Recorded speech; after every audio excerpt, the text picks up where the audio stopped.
The front door creaked open and Ethan's voice called out, "Apologies for being late. The traffic was a nightmare." He stepped into the family room doorway, still dressed in his work clothes, looking a little frazzled. In his hand he was holding Lily's purse, my best friend's. The room fell into a hush. It wasn't completely silent, but the air became still enough for everyone to notice the small black leather bag in Ethan's grasp. Lily's face turned pale. Ethan glanced at the purse, then looked up at Lily, then quickly scanned the room, meeting the eyes of everyone staring at him. You know that feeling when your world shifts completely in an instant? When everything you thought you knew is turned upside down, so much so that you begin to doubt your own memories. That's where I am now, 2 months later, still tasting the bittersweetness of that night, still feeling the weight of justice slowly settling into me like thick honey. But before I tell you why the events of that celebration became the greatest gift I could have given myself, you have to understand the depth of the betrayal. You need to see how carefully the lies were woven around me, how utterly I trusted the two people who were silently destroying my life from within. My name is Olivia, and this is the story of how I discovered that sometimes the most powerful revenge doesn't come in the form of shouting or smashing things. Sometimes it's simply about letting the truth fill the air in a room full of people who love you. Before we continue, please let us know in the comments which country you're watching this video from. We love seeing where our global family is tuning in from. And if this is your first time on this channel, don't forget to subscribe. It helps support our channel. Now, enjoy the story. The first crack appeared on a Wednesday morning in April. I was brewing coffee in the dining area.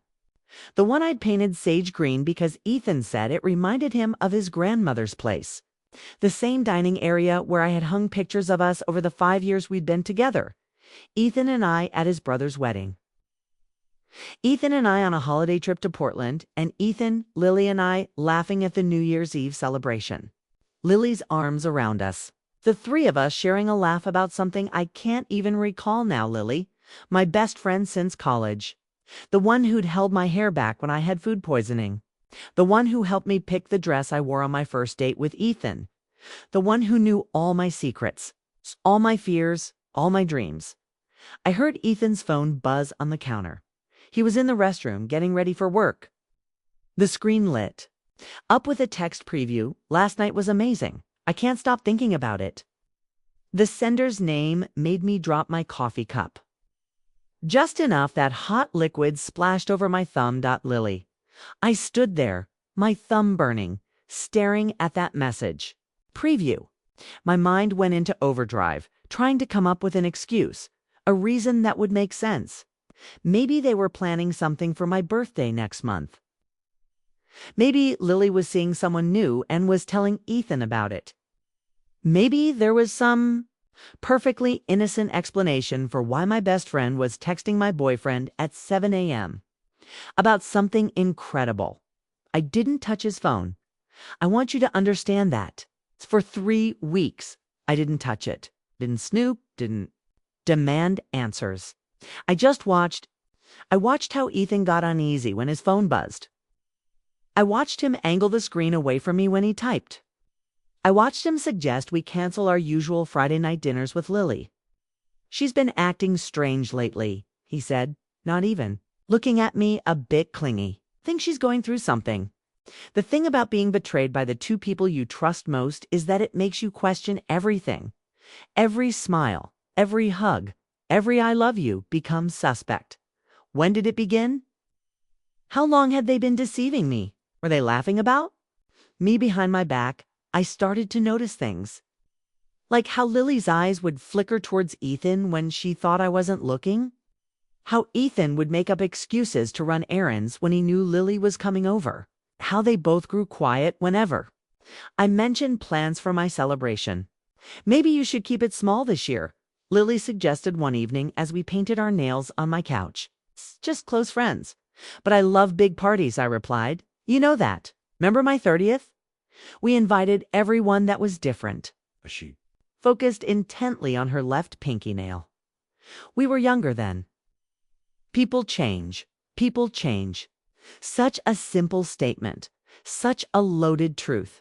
The second crack came 2 weeks later, and it split everything wide open.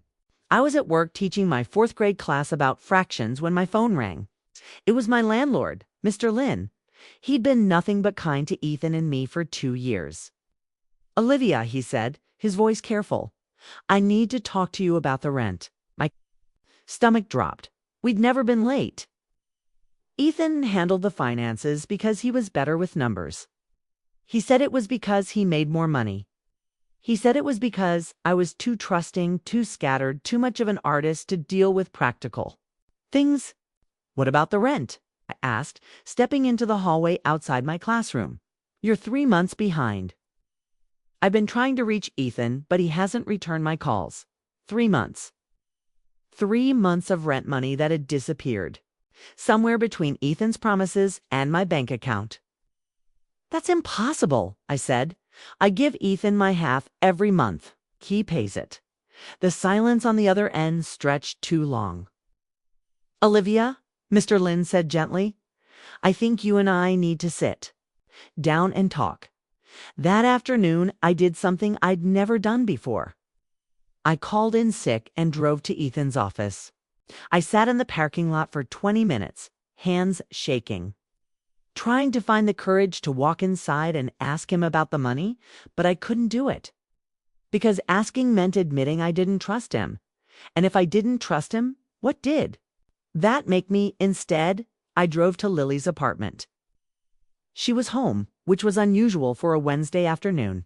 She worked at a marketing firm downtown and rarely got off before 6. But there she was, in her pajamas at 3 p.m., looking like she'd been crying. "Olivia." She wiped her face quickly. "What are you doing here?" Mr. Lin called. I said, we're behind on rent." Something flickered across her face. Relief, guilt. It happened too fast for me to be sure. "Oh, honey." She pulled me inside and wrapped her arms around me. "I'm sure it's just a mistake. Ethan's probably just been busy." Her apartment smelled different. Like cologne that wasn't hers, like Ethan's cologne. I pulled back from the hug and looked around. There was a coffee mug on her table that I recognized, Ethan's favorite mug, the one with the chip on the handle that he refused to throw away. "Lily," I said slowly, "whose mug is that?" She followed my gaze and her face went pale. "Ethan stopped by this morning to drop off." She trailed off, looking panicked. "To drop off what?" "Nothing. Just nothing important." I walked to her kitchen counter. Next to the mug was a receipt from the hardware store for paint the exact shade of blue Ethan and I had been talking about for our bedroom. The paint we couldn't afford because apparently we were 3 months behind on rent. "Lily," my voice was very quiet. "Tell me the truth." She started crying again, not the pretty kind of crying that makes people want to comfort you, but the ugly, desperate kind that comes from a place too deep for pretense. "I can't," she whispered. "I can't tell you why, because it will destroy everything." I stood there in her kitchen, looking at my best friend's face, and felt something inside me break clean in half, not shatter. Just break, like a bone that snaps under too much pressure. "It's already destroyed," I said. I didn't confront them, not yet. Instead, I went home and did what any rational person would do when their world was falling apart. I sat on my restroom floor and cried until my throat was raw. Then I got up, washed my face, and started planning my celebration. Celebration I'd been excited about for months. The celebration Lily kept trying to talk me out of. The celebration that was now going to serve a very different purpose than just celebration. I sent invitations to everyone, my work friends, my college friends, my family, Ethan's brother and sister-in-law, Lily's coworkers, everyone who knew us as a couple, who knew Lily and me as best friends, everyone who thought they knew our story. When Ethan asked about the guest list, I smiled and handed him the stack of invitations. "Wow," he said, flipping through them. "This is a lot of people. I want everyone there," I said. "All the people who matter to us." He shifted uncomfortably. Maybe we should talk about the budget. Don't worry about money, I said. I've got it covered. I did have it covered because I'd opened my own bank account that week, because I'd moved my paychecks there, because I'd finally done what I should have done years ago and taken control of my own finances. The money Ethan had been taking wasn't just rent money. It was everything. My car payment, my credit card bills, my student loans. He'd been using my money to fund whatever life he was building with Lily while letting me believe we were broke. But I didn't know that yet. That revelation was still coming. 2 weeks before my celebration, I found the apartment. I was driving to the grocery store when I saw Ethan's car parked outside a complex across town. Not just parked in a designated spot with a number on it. Parked like he belonged there. I pulled over and sat in my car, watching.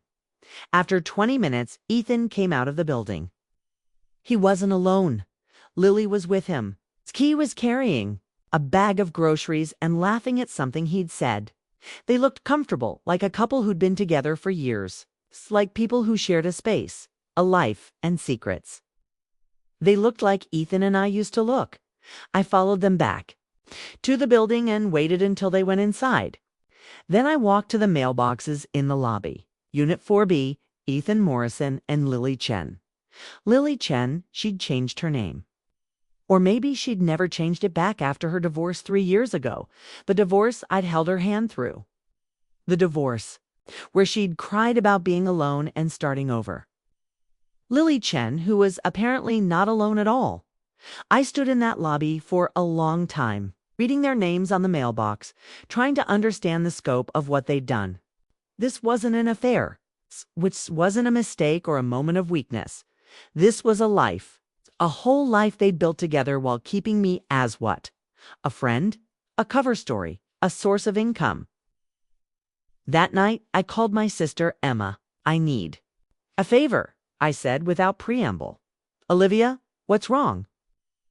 You sound weird. I need you to help me with something. Something that might seem crazy. Emma had never liked Ethan. She'd been polite about it, but I'd always sensed her disapproval. Now, I wondered if she'd seen something I'd missed. What kind of favor? She asked carefully. I need you to help me get into Ethan's email. There was a long pause. Olivia, ... double quotes, Emma said softly. Please, I wouldn't ask if it wasn't important. Another pause. Then what did he do? I told her everything. The rent, the apartment, Lily's name on the mailbox. My voice stayed steady until I got to the part about the mailbox, and then it cracked. Oh, honey, Emma said softly. I'm so sorry. Will you help me? Yes, but first we're going to do this right. We're going to document everything. And then we're going to make sure you come out of this okay. Emma worked in IT. She knew about digital footprints and evidence and protecting yourself when the people closest to you turned out to be strangers. She came over the next day with her laptop and a plan. We're not doing anything illegal, she said as she set up. We're just going to recover your own information, your financial records, your credit report, things that belong to you. We found was worse than I'd imagined. Ethan hadn't just been taking my money. He'd been using my credit to finance his double life. The apartment he shared with Lily was leased under my name. The car he drove to see her was financed with my credit. Even their utilities were in my name. I was paying for my own betrayal, literally. But Emma found something else. Something that made my hands shake as I read it. Email threads between Ethan and Lily going back 2 years. Not just about logistics or secret meetings, about me. David, Lily asked about the rent again today. I told her work has been slow. Lily, you need to be more careful. She's not stupid, Ethan. She trusts me. That's the difference between her and you, Ethan said. You always assume the worst about people, Lily. Maybe that's why I'm not the one being lied to, I said. Ouch, fair point. How much longer do you think we can keep this up? Till we figure out what we want. She deserves better than this limbo, Ethan. I know, I just need more time. For what? To decide between us. Because that's not fair to any of us. It's time to figure out how to do this without destroying her completely. I read that exchange 17 times. I read it until the words burned themselves into my memory. They knew. They both knew what they were doing to me, and they'd been discussing it like a problem to be solved. Like I was a problem to be solved. But there was something else in those emails. Something that made me sit back and really think about what I was seeing. I hate this, Lily had written. I hate lying to her. She's my best friend. Then why are we doing it? Ethan had asked. You know why, Ethan? Because we fell in love. But loving each other doesn't have to mean hurting her, doesn't it? Lily had replied. How do we be together without destroying the most important friendship in my life? Maybe we can't. Maybe that's the price. I'm not sure I'm willing to pay it. Then what are you saying? Saying maybe we need to tell her soon? At our celebration? God, no. That would be cruel. When, then? I don't know, but I can't keep pretending. Every time I see her, I feel like I'm going to be sick. I stared at that last message for a long time. Lily felt sick lying to me, but not sick enough to stop. Emma was watching me read, her face full of concern. Olivia, what is it? She asked. They're planning to tell me, I said.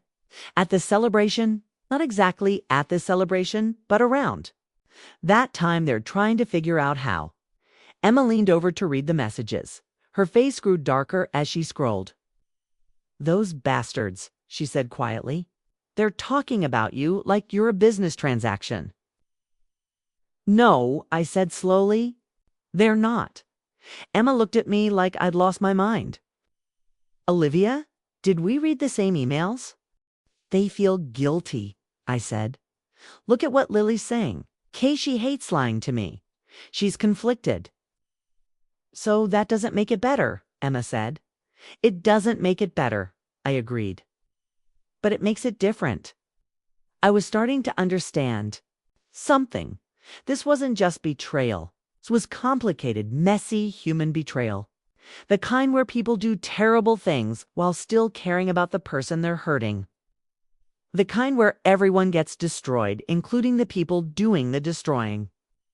That didn't make it forgivable, but it made it knowable. And if I knew them, really knew them, then I could predict them. I spent the next week preparing for my celebration like I was preparing for war. But not the kind of war with screaming and throwing things. It's the kind of war where strategy matters. More than strength, I made lists. I planned conversations. I thought through every possible reaction and prepared for each one. Most importantly, I made copies of everything. The emails, the financial records, the lease agreement with both their names on it. Emma helped me organize it all into neat folders, both digital and physical. What exactly are you planning to do with all this? She asked as we sat in her living room surrounded by printouts. I'm going to tell the truth, I said. At your celebration? At my celebration. Emma frowned. Olivia, I know you're hurt, but humiliating them in front of everyone isn't going to make you feel better. I'm not trying to humiliate them, I said. I'm trying to free myself. What does that mean? I've been thinking about this question for days now. What did I want to revenge? Justice? An apology? Do you know what the worst part of all this is? I asked Emma. The lying. The isolation. I leaned back against her couch cushions. For months, I've been feeling crazy. Like I was. Imagining things. Like I was paranoid and jealous and suspicious for no reason. They made me doubt my own perceptions. Emma nodded slowly. Everyone at that celebration thinks they know our story. I continued. They think Ethan and I are happy. They think Lily and I are best friends. They think we're all just normal people living normal lives. But you're not. No, we're not. And I'm tired of pretending we are. The night before my celebration, I couldn't sleep. I kept rehearsing what I was going to say, how I was going to say it. I kept imagining everyone's faces when they realized what had been happening. But mostly, I kept thinking about Lily's words in those emails. She's my best friend. I hate lying to her. Part of me wanted to believe that meant something. Part of me wanted to think that our friendship had been real, even if everything else was fake. The rational part of me knew better. But the heart doesn't always listen to the rational part. At 3 o'clock in the morning, I gave up on sleep and went to my kitchen. I made coffee and sat at my table looking at the stack of celebration supplies. I'd bought balloons, streamers, a banner that said "Happy Birthday, Olivia." In 12 hours, my life was going to change completely. In 12 hours, everyone I cared about was going to know the truth about the last 2 years of my life. I thought about calling it off. I thought about confronting Ethan and Lily privately, like a normal person would do. I thought about just leaving, just packing my things and starting over somewhere else. But I didn't want to be the person who disappeared quietly. I didn't want to be the person who absorbed this betrayal in silence and carried the weight of their secrets. I wanted to be the person who stood up and said, "This happened to me. This is real and I deserve better." My celebration was supposed to start at 7. By 6:30, my apartment was decorated and ready. Emma had come early to help, and she kept shooting me worried looks as I arranged snacks and checked the music playlist. "You sure about this?" she asked for the 10th time. "I'm sure. We could still, Emma." I turned to face her. "I need to do this." She nodded reluctantly. "Okay, but I'm staying close." The first guests started arriving at 7:15. My work friends came together, bearing wine and flowers. My college roommate, Lisa, came with her husband. Ethan's brother, Mark, arrived with his wife, Jennifer, looking slightly uncomfortable the way people do when they're not sure about the social dynamics. Everyone was laughing and chatting, complimenting my decorations, asking about my plans for the weekend. Normal party conversation. Normal party energy. I smiled and played hostess and tried not to watch the door. Lily arrived at 7:45. She looked beautiful, the way she always did. She was carrying a gift bag and wearing the earrings I'd given her for Christmas. She hugged me tight and whispered, "Happy birthday, sweetie," in my ear. For a moment, standing there in her arms, I almost lost my nerve. This was Lily. Lily, who'd driven for hours to be with me when my dad was in the hospital. Lily, who'd helped me move 3 times without complaining. Lily, who knew me better than anyone. How do you destroy someone who's been that important to you? But then I remembered the emails, the apartment, Ethan's mug in her kitchen. "Thank you for being here," I said, when she pulled back from the hug. "Of course. Where's Ethan?"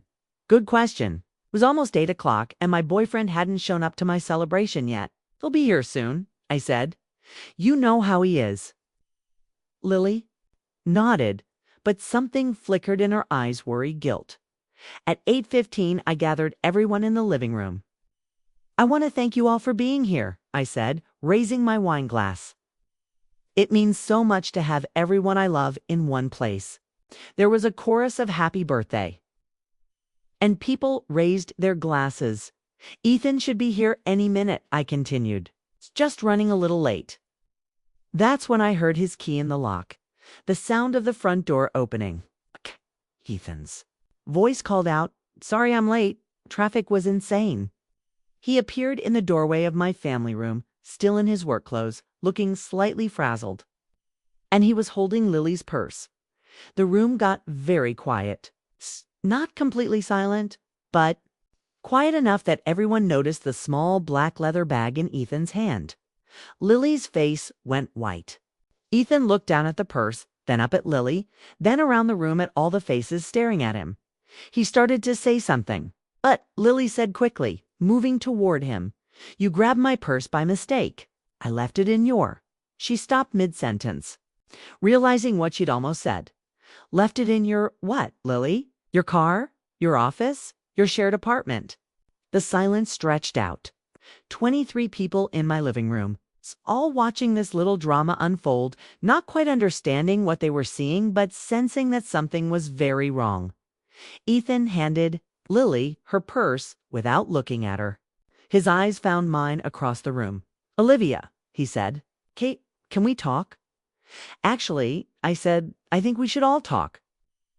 I set my wine glass down on the coffee table and looked around the room at all the faces, some confused, some starting to understand, all focused on me.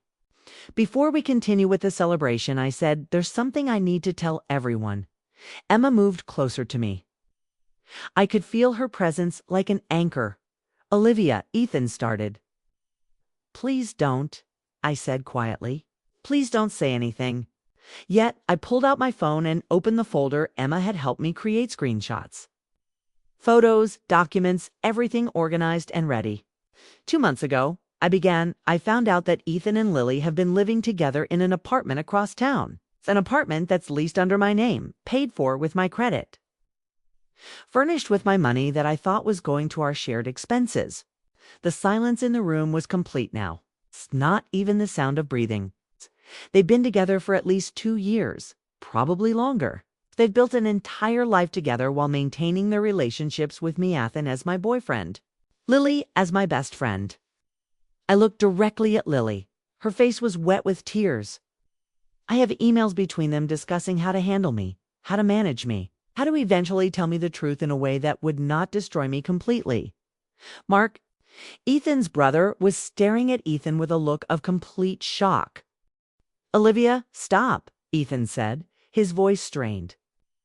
This isn't how you wanted to tell everyone. How are you planning to do it, Ethan? Are you going to wait until after we cut the cake? Are you going to take me aside privately and explain that you've been living a double life for 2 years? Lisa, my college roommate, was looking back and forth between Lily and Ethan like she was trying to solve a puzzle. "Lily," she said slowly, "is this true?" Lily nodded, still crying. "Yes," she whispered. "Oh my God," Lisa said. I kept going. I had to keep going now. The reason I'm telling all of you this, the reason I'm not handling this privately, is because they made me feel insane. For months, I thought I was imagining things. I thought I was paranoid. I thought I was the problem. Voice was steady. I was surprised by how steady it was. But I wasn't imagining anything. My instincts were right. My feelings were valid. And I refused to be gaslighted anymore. Jennifer, Mark's wife, was holding her husband's arm and staring at Ethan with disgust. "Ethan," Mark said, "what the hell?" Ethan ran his hands through his hair. He looked around the room at all the faces staring at him, and I saw something break in his expression. "It wasn't supposed to happen like this," he said. "How was it supposed to happen?" I asked. "We were going to tell you after your celebration. We had a plan. You had a plan." I repeated the words slowly. "You had a plan for how to tell me that you've been betraying me for 2 years. Olivia, please, let us explain." "Explain what?" I asked. "Explain how you fell in love with my best friend. Explain how you moved in together while still living with me. Explain how you used my credit to finance your secret life." Lily spoke for the first time since admitting the truth. "Olivia, I know you hate me right now." "I don't hate you," I said, and I was surprised to realize it was true. "I'm devastated by you. I'm heartbroken by you. But I don't hate you." The words hung in the air. "You were my best friend, my childhood friend," I continued. "You were the person I told everything to, the person I trusted most in the world. And you used that trust to make me doubt my own reality." Lily was sobbing, now not pretty crying, but ugly, desperate sobbing. "I never wanted to hurt you," she said. "But you did hurt me," I said. "Every day for 2 years. You hurt me every time. You lied to me. Every time you let me pay for something that was benefiting your secret life with Ethan. Every time you made me feel crazy for noticing things that were actually happening." The room was completely silent except for Lily's crying. "Olivia," Ethan said, "we fell in love. People can't help who they fall in love with." "You're right," I said. "You can't help who you fall in love with, but you can help how you handle it. You could have told me the truth 2 years ago. You could have ended things with me before starting things with Lily.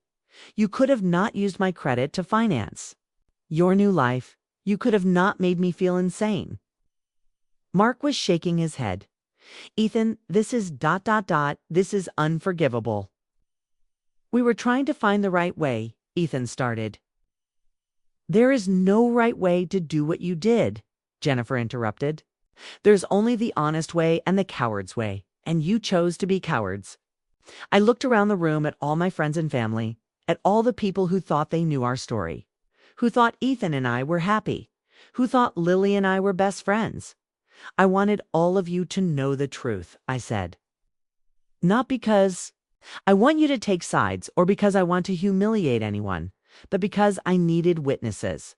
I needed people who would remember that this happened, that I didn't imagine it, that I wasn't crazy. Emma put her arm around me, and because I continued, I wanted to say this publicly. I deserve better. I deserve someone who doesn't lie to me for 2 years. I deserve a friend who doesn't use our friendship to cover up their betrayal. I deserve to have my feelings and perceptions validated instead of being made to feel paranoid. The silence stretched out again. Then Lisa started clapping slowly, quietly but clapping. Then Emma joined her, then Jennifer. Then Mark one by one. Everyone in the room except Ethan and Lily started clapping for me. It wasn't loud, it wasn't dramatic. It was just acknowledgement, validation, support. I looked at Ethan and Lily, both of them standing there looking lost and broken, and I felt something I hadn't expected. Peace. The celebration ended quickly after that. People didn't know what to do with the information they'd been given. Some came up to hug me before they left. Others just squeezed my hand and said they were sorry. A few shot angry looks at Ethan and Lily before walking out. Mark lingered to talk to Ethan privately. I heard raised voices from the kitchen, but I didn't try to listen. It wasn't my business anymore. Lily stood in my family room for a long time after everyone else had gone, just crying and looking at me.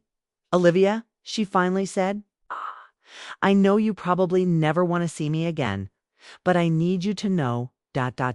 Sarah. I held up my hand. Not tonight. Maybe not ever, but definitely not tonight. She nodded and picked up her purse, the purse Ethan had been holding when he walked in. The purse that had given everything away. For what it's worth, she said. At the door, our friendship was real. Everything I felt for you was real. I know, I said. That's what makes this so devastating. After she left, it was just Ethan, Emma, and me.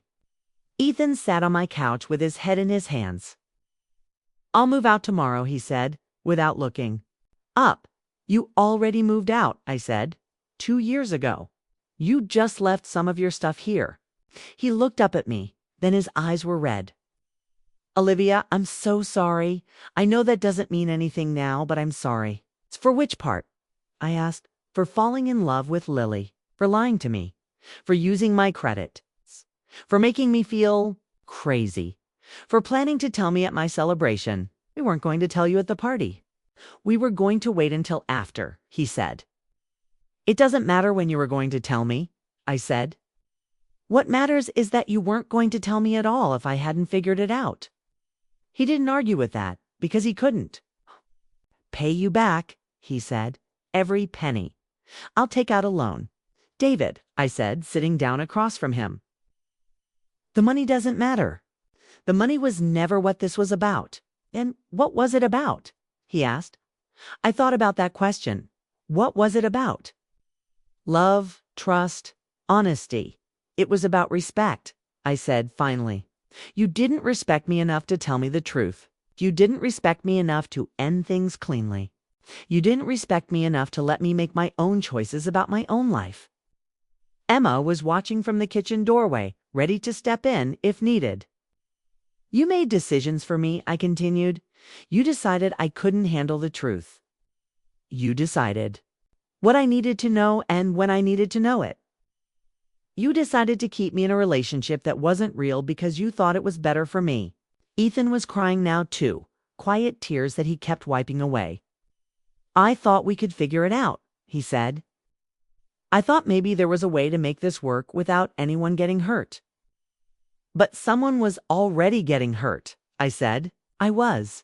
Getting hurt every day. You just didn't want to see it. You're right, he said. You're absolutely right. We sat in silence for a while. Emma disappeared into the kitchen and started cleaning up celebration supplies, giving us space. Olivia, I said eventually, do you love her? He looked up at me, surprised by the question. Do you love Lily? I repeated. Yes, he said quietly. I do. More than you love me.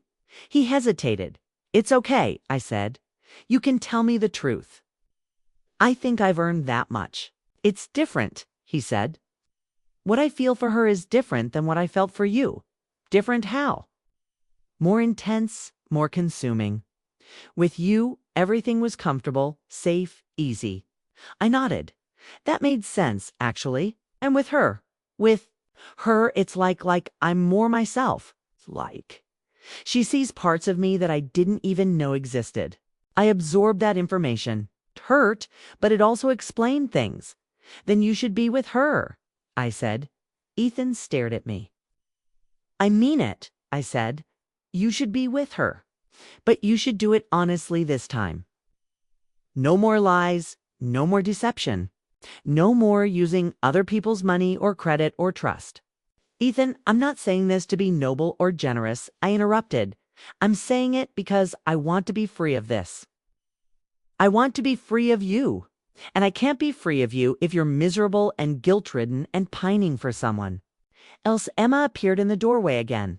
Ethan, she said, think it's time for you to go.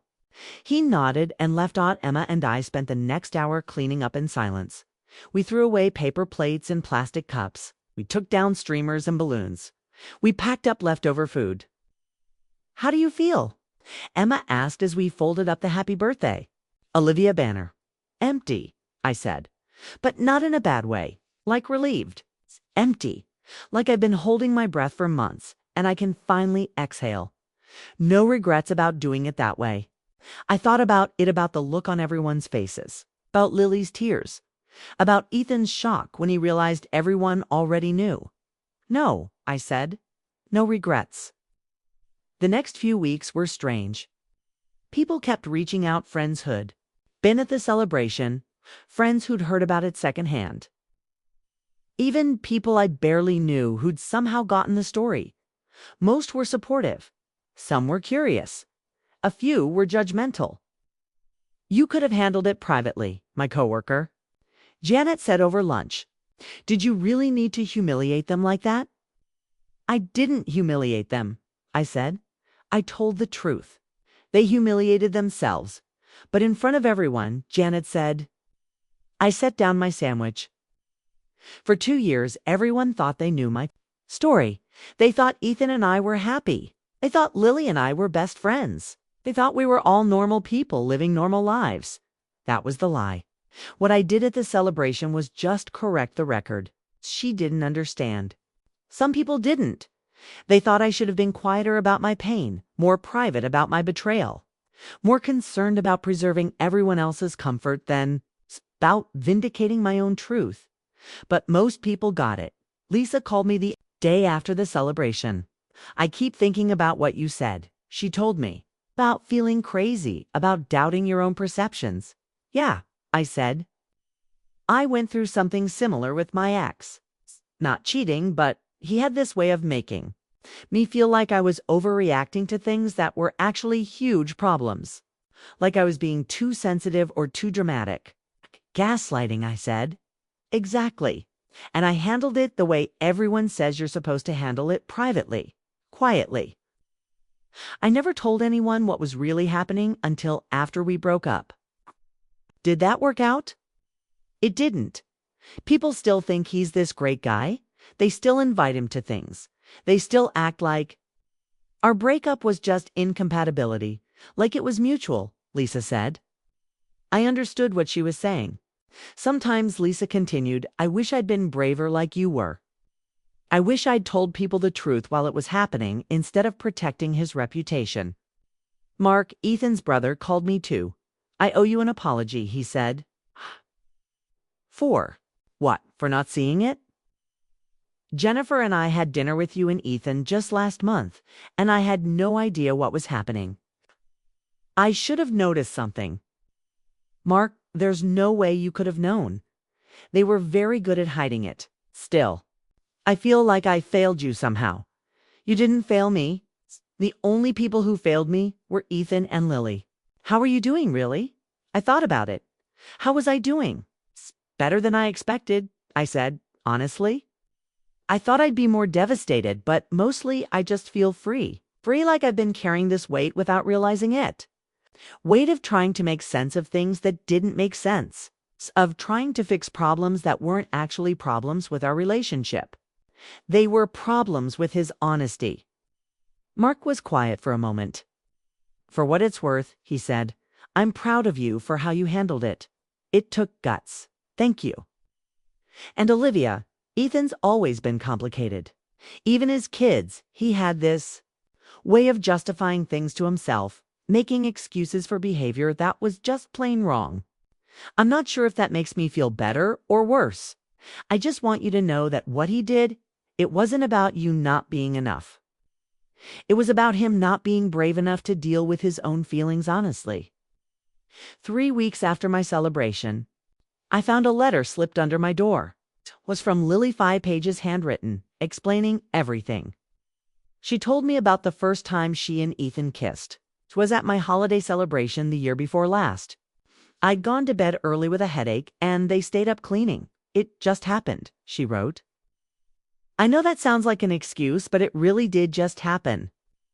1 minute we were talking about you, about how lucky you were to have found each other, and the next minute we were kissing. She told me about the guilt, how she'd planned to tell me the next day. But then Ethan convinced her to wait just until they figured out what it meant, just until they knew if it was real or just a mistake. But the more time they spent together, the more real it became. And the harder it became to tell you, because telling you would mean losing you. And I couldn't bear the thought of losing you.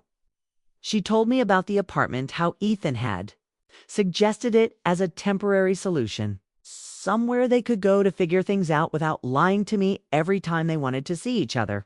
I know how that sounds, she wrote. I know it sounds like we were just making it easier to deceive you.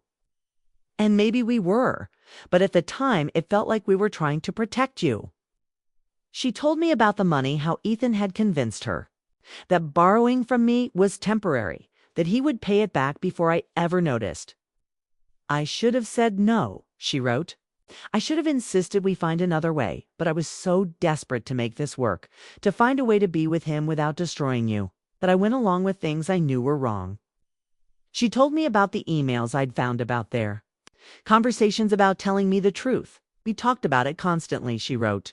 How to tell you, when to tell you, whether we even had the right to be together if it meant hurting you this much.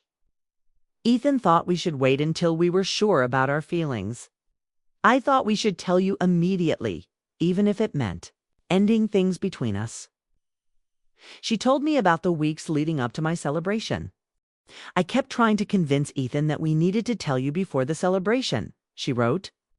I knew you were planning something big, and I had this terrible feeling that waiting any longer would make everything worse. But Ethan kept saying he needed more time to figure out how to minimize the damage. She told me about the day of the celebration itself. I almost didn't come, she wrote.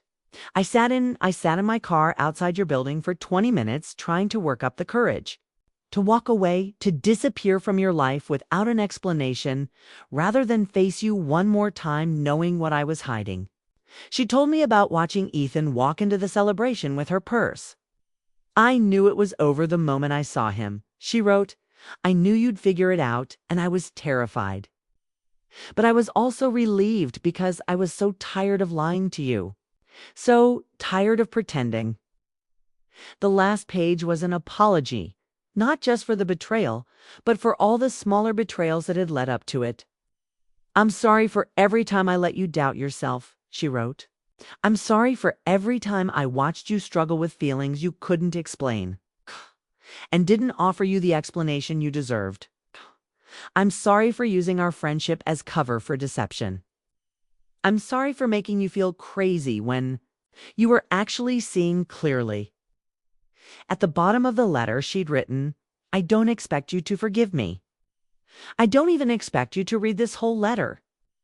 But I needed you to know that I understand what I did to you. I understand why you did what you did at the celebration, and I understand why you can't have me in your life anymore. I'm sorry, Olivia, for all of it. You deserved so much better from both of us. I read the letter 3 times. Then I put it in a box with all the other evidence I'd collected, not because I wanted to keep torturing myself with it, but because I wanted to remember.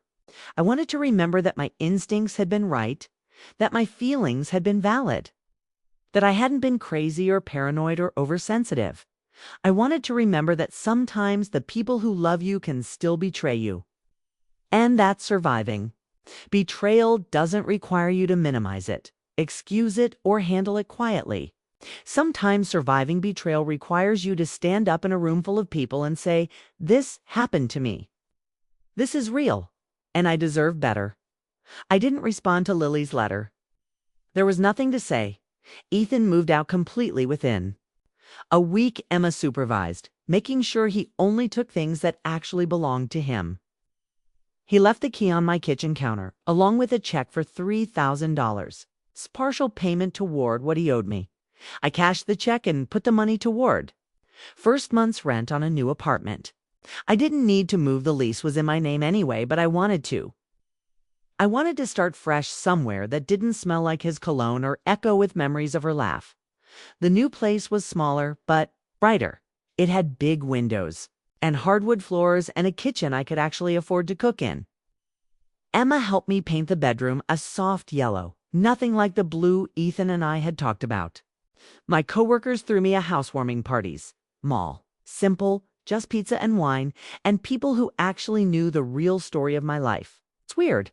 I told Emma as we sat on my new couch looking around at my new living room. I thought I'd be sadder. Are you not sad? I am sad, I said, but not about losing Ethan. I'm sad about losing the person I thought he was. And I'm sad about losing Lily, the Lily I thought I knew. That's different. Yeah, it is. I've been thinking a lot about grief. I continued, about how you can grieve people who are still alive. People who were never who you thought they were in the first place. Do you miss them? Emma asked. I miss the versions of them that existed in my head, I said. The Ethan who was honest and faithful. The Lily who was actually my best friend. But those people were never real. So what now? Now, I said, I figure out who I am when I'm not being lied to. 6 months after my celebration, I ran into Lily at the grocery store. She looked different, thinner, her hair shorter, and she wasn't wearing makeup. She looked like someone who'd been having trouble sleeping. We saw each other at the same time, both of us reaching for apples.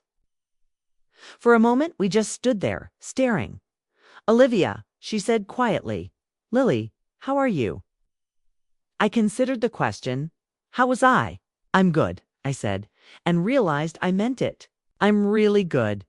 She nodded, her eyes filling with tears. Glad, she said. I mean that. I'm glad you're okay. How are you? I asked, surprising myself. She paused, looking for the right word. I'm figuring things out, she said. And Ethan, it's complicated. I waited for her to elaborate, but she didn't. Lily, I said after a moment, I read your letter. Her face went pale. I never responded because I didn't know what to say. But I want you to know I read it all of it and thank you for explaining. It didn't change anything, but it helped me understand. She nodded, wiping her eyes. Olivia, I know I don't have the right to ask this, but do you think there's any chance we could ever? No, I said gently. There's not. She absorbed that, her face crumpling slightly. I understand, she said. It's not about punishment, I said. It's about protection. I can't have people in my life who are capable of lying to me. That completely, even if they feel bad about it afterward. I know, she whispered. I know. We stood there for another moment to people who used to know each other, who used to be important to each other, who were now strangers. I hope you figure it out, I said. Whatever's complicated with Ethan, I hope you both figure it out. Thank you, she said. That's more generous than I deserve. not about what you deserve, I said. It's about what I need. And I need to be able to wish you well and walk away. So I did. I walked away. And for the first time since all of this started, I didn't look back. A year after my celebration, I was a different person. Not completely different. Ty still taught fourth grade. I still painted on weekends. I still called my sister every Sunday and complained about my mother's unsolicited advice. I was different in the ways that mattered. I trusted my instincts. Now, when something felt off, I paid attention to that feeling instead of explaining it away. When someone's words didn't match their actions, I noticed. When people tried to make me doubt my own perceptions, I held firm. I was also more selective about who I let close to me. Not in a paranoid way, but in a self-protective way. I'd learned the difference between being open and being naive. I started dating again, but slowly, carefully. The first few guys I went out with seemed put off by my directness, by my questions about their previous relationships, their living situations, their financial independence. You're very thorough, one of them said after I'd asked about his last breakup. Yes, I said. I am. He didn't call again, which was fine with me. Then I met James. James was a librarian. He was quiet, thoughtful, and had kind eyes behind wire-rimmed glasses. On our third date, when I started my usual background questions, he laughed. "You're vetting me," he said. I said, preparing for him to be offended. "Good," he said. "That's smart." I'd be worried about someone who didn't vet after being hurt. You know about that? I asked. Emma mentioned it when she set us up. Not the details, just that you'd been through something difficult. I looked at him across the restaurant table. This man who thought my caution was smart instead of excessive. "What else did Emma tell you?" I asked. "That you're the strongest person she knows. That you handled a terrible situation with more grace than most people could manage, and that anyone who gets to be with you now is incredibly lucky." I felt tears prick my eyes, but they were good tears, grateful tears. "She's biased," I said. "Maybe," he said. "But I don't think she's wrong." 18 months after my celebration, I threw another party. It was for my promotion at work. I'd been made head of the fourth grade team. But really, it was just an excuse to celebrate how good my life had become. The guest list was smaller this time, carefully curated people who knew the real me. People who'd proven themselves trustworthy, people who'd been there during the hard times and were still there for the good times. Emma came, of course, Lisa and her husband, my new co-workers. James, who'd become my boyfriend 6 months earlier and who fit into my life like he'd always been there.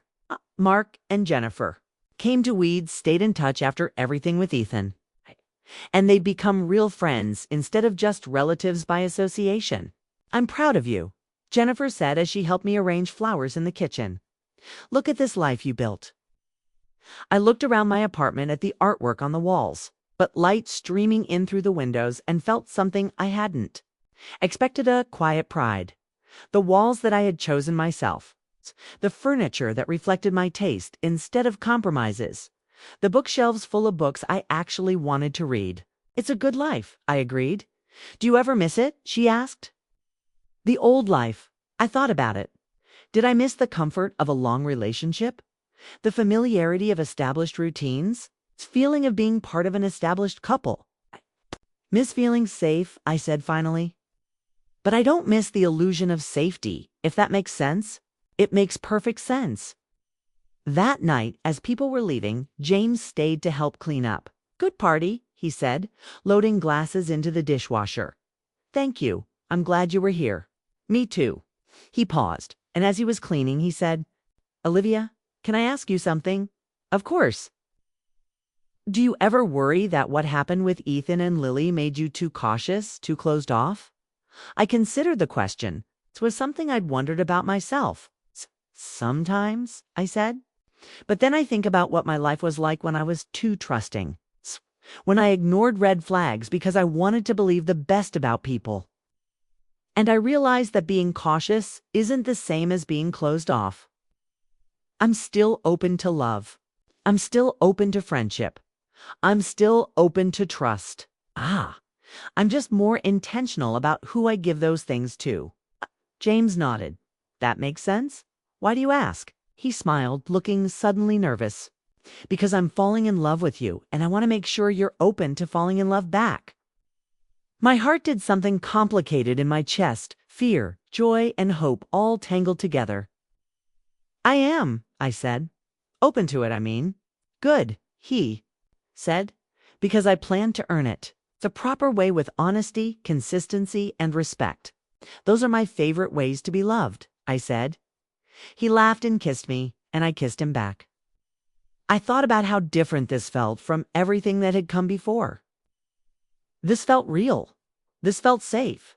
This felt like something I could trust. I never saw Ethan again after he moved out.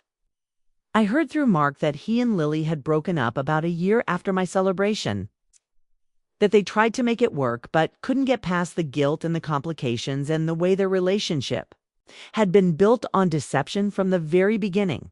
I heard that Ethan moved to another city, that Lily stayed in town but changed jobs, that they were both doing okay separately, working on themselves.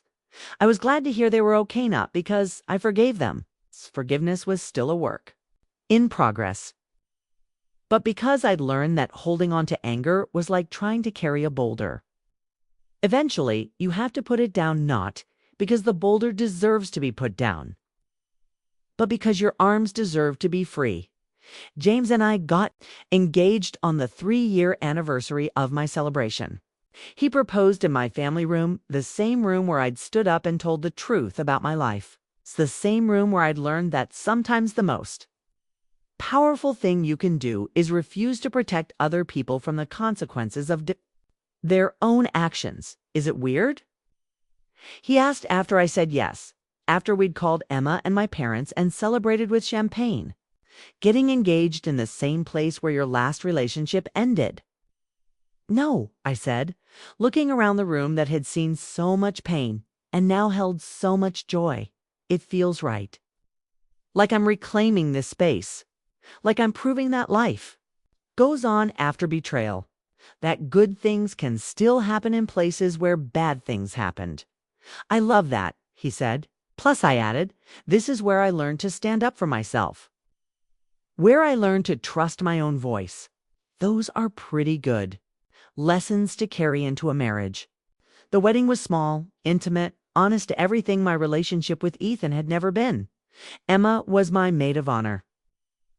In her speech at the reception, she said something that stayed with me. 3 years ago, Olivia threw a celebration that changed her life, not because of what other people did to her that night, but because of what she chose to do for herself. She chose truth over comfort. She chose self-respect over keeping the peace. She chose her own reality over other people's version of her story. She raised her glass to me. To Olivia, who taught all of us that sometimes the most loving thing you can do is refuse to let anyone keep you from your own truth. Later that evening, after the last of the guests had left, James and I sat on the porch of the venue, still in our wedding clothes, talking about everything and nothing. Do you think they know? He asked. Ethan and Lily, do you think they know you got married? Probably, I said. It's a small town. Word gets around. How does that feel? I paused. How did it feel to know that the two people who had betrayed me might now know that I was happy? That I had found love again? That their lies hadn't shattered me? It feels like freedom, I said finally. Not because of their knowledge, but because it's mine to hold. They'll never define me. My story doesn't need their approval. I'll write it how I want. James squeezed my hand. I like how you're writing it, he said softly. Me too, I agreed. Me too. As we sat there in the stillness, I reflected. On that night 3 years ago, standing in my living room, heart racing, speaking my truth to a roomful of people I thought I knew. I thought about the moment when Ethan had walked in with Lily's purse in his hand, and everything became clear in an instant. I thought about how terrifying it had been, how much courage it took to stop shielding people who weren't shielding me. That moment, that terrible, necessary moment, had brought me here to this porch.